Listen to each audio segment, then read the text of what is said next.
One simple question that is bothering a lot of animators out there is how do I make my animation look interesting? Why is professional animation looking so great and exciting while my is a little bit bland and boring? How do I add this splash of greatness onto my shots so I can really catch the eyes of the audience?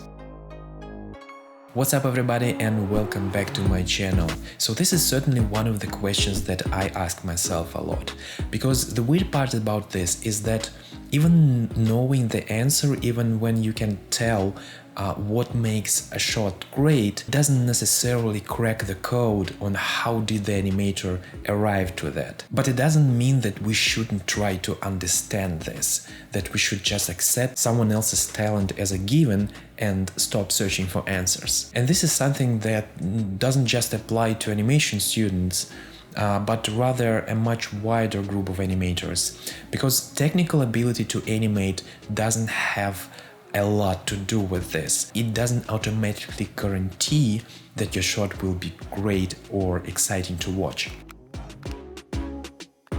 And in case you are wondering if I'm talking about the 12th animation principle here called appeal, I'm not, rather not particularly, because appeal is such of a complex animation principle.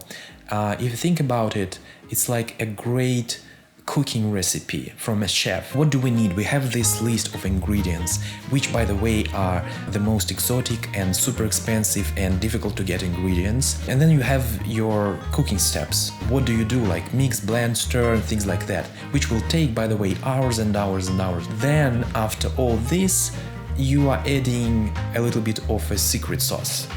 An awesome secret sauce that makes your animation look delicious.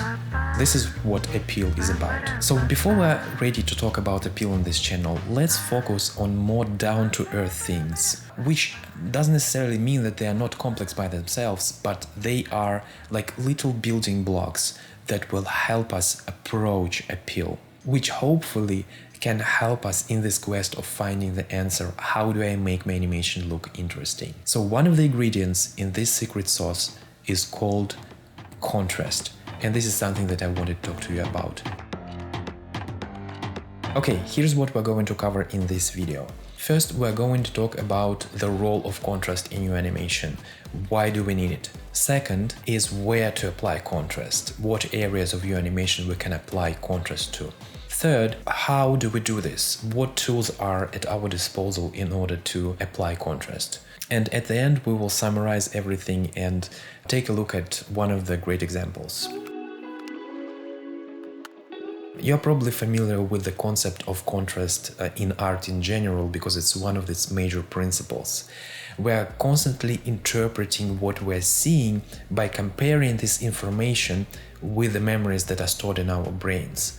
And the way our brains work is by showing the opposites, we can identify objects much faster. Now, this is a classic example. In this image, at the first glance, all we really see is just a bunch of zeros. But if we look just a tiny bit closer, we can quickly identify an imposter here. And we don't really have to skim through all of these rows and all of these zeros to arrive to this X. We just see it here. It has a strikingly different shape, so our eyes are just quickly drawn to it. In the next image, I'm going to give you a moment, but I'm sure that you were able to find this one even faster. Instead of a different shape, it has a different color. Now look at what happens with the next image. Even faster, because now we can see the contrast in both shape and color. And this is how it works in nature. Ripe fruit and vegetables stand out against the green of the foliage. Our blood is strikingly red, which is a great visual clue for survival. And we have no issue identifying even the tiniest objects against the background of similar looking objects when they are contrasting. So what can we see when we're looking at this image here? So immediately we see this. We see this, even these tiny little cars. And of course, if we take a look at the trees here, even though there are thousands of trees here, we can quickly identify this one just because of its color. And for example, in this image, when we're looking at Sally, we can't really tell the exact size of this character until he turns around here. And we can see the comparison like in the hands, in the feet. Or here, for example, because we know the regular size of the door, we can really tell how big this character is because he barely fits that door. When something is clear and easy to understand, it becomes visually interesting. In other words, contrast means interest, variety, and it helps build clarity. Now let's get back to animation and identify the areas where we can build contrast. One thing to remember before we dive deep into the details is that contrast is just a tool. As with all tools in art, there is no such rule that you should apply contrast everywhere. You should pick and choose what type of contrast you need and, more importantly, why you are using it. Okay, let's identify the areas where we can build contrast. Contrast in staging, speed of motion, poses, characters, and emotions. This is a very powerful tool when you are telling a story. It can be used for simple things like making a joke, or it can amplify the effect of emotion. Like in this example with Simba, in this part of the film, he did something that his father forbids him to do and got into trouble. And to emphasize the severity of the situation and the authority, look how different in size they are. Or in this example, when they're both looking at the sky, contrast in staging is very evident by showing how small they are comparing to our universe. So when we think about timing, we usually think of it in context of a single action, like picking up an object or sitting down, standing up, jumping, moving from one pose to another. But the real power of timing is when you have more than one action in a shot, and when you can vary the timing within those actions or between those actions. Think about it as rhythm in music. In animation, it's also called building texture. Let's look at this example with Donald, who is trying to inflate the tire, and how the animator approached the timing of this. So let's take a look. 1, 2, 3, 4, 5, 6. 1, 2, 3, 4, 5, 6. And of course, one of your main tools in this section would be spacing, because you can't change timing, you can't vary timing without changing spacing, and vice versa. By the way, if you haven't seen one of my videos on timing and spacing, I strongly recommend checking it out.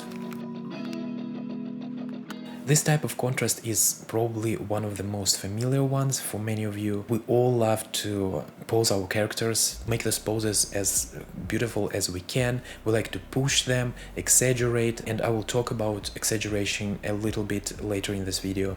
But what I'm saying now is that when you have a character in pose A and pose B, pushing these poses should be done in relation to each other. It's not about just pushing the pose. It's more about thinking about how much do I want to push this pose to be in more contrast towards the next pose or the pose before that. But that's not it.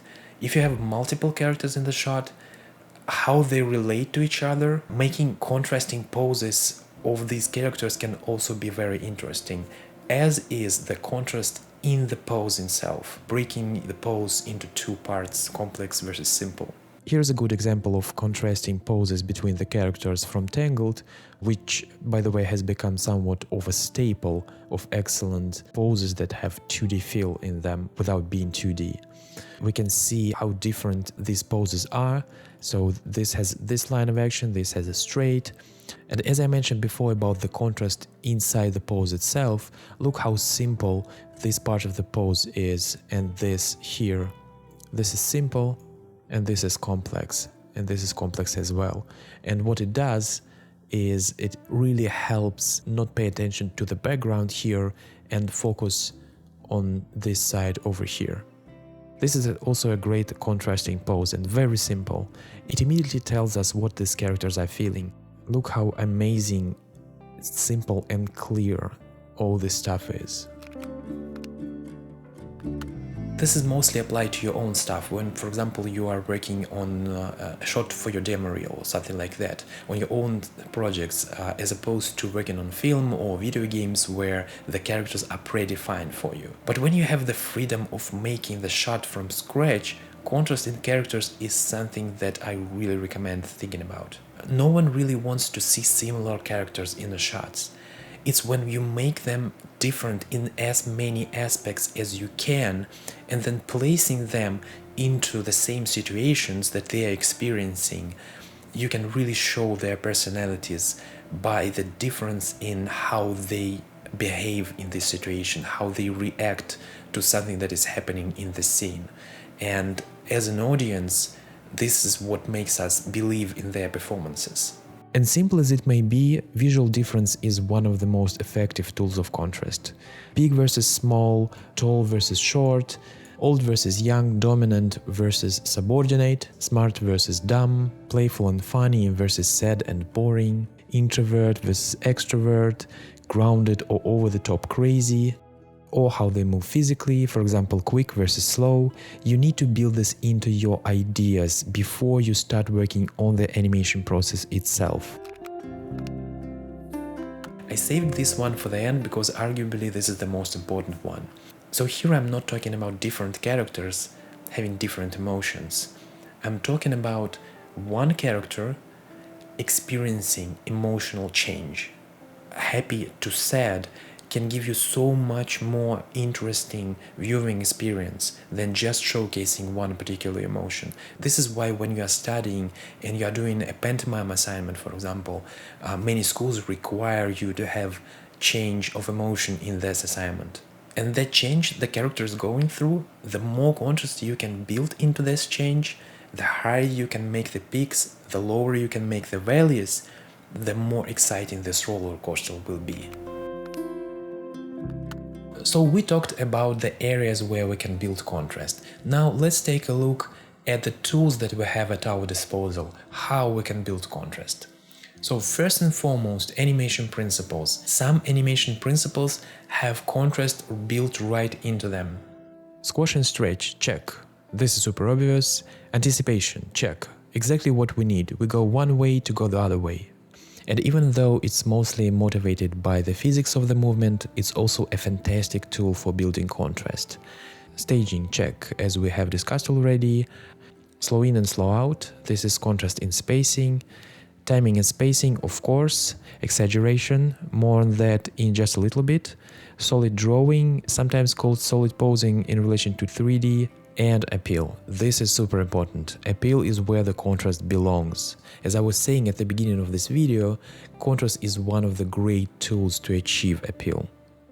So even if you don't make conscious effort, just follow the principles, you will have some contrast in your animation. However, it's when you deliberately and consciously make choices, this is where it makes a difference between being good and great.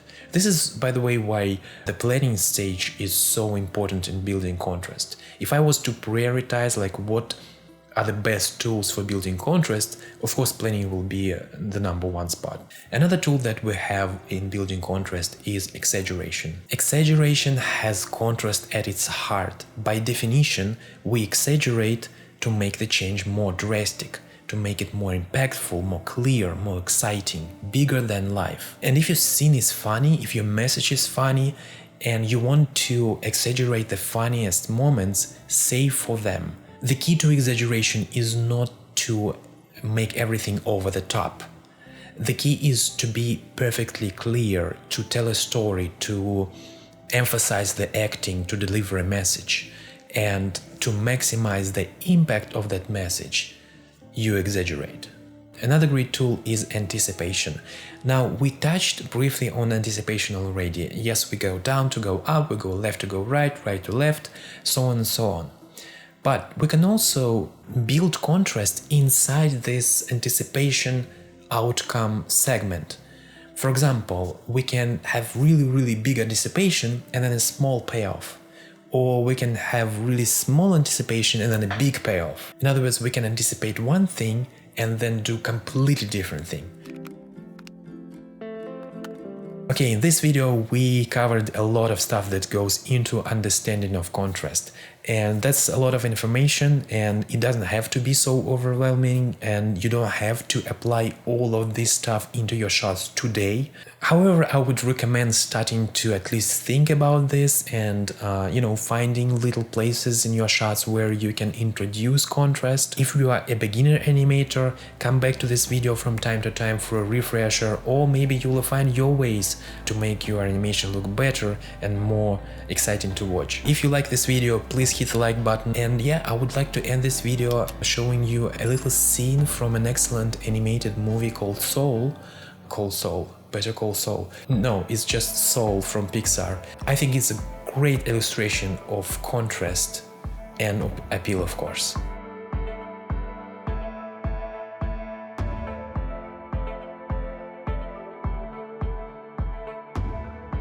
Look how different these characters are, both who they are, how they look, and how they move. How he's slowly checking his eyeglasses here, and this immediately starts to play because, he's a cat. Thank you for watching, good luck with your animation, and I will talk to you again soon.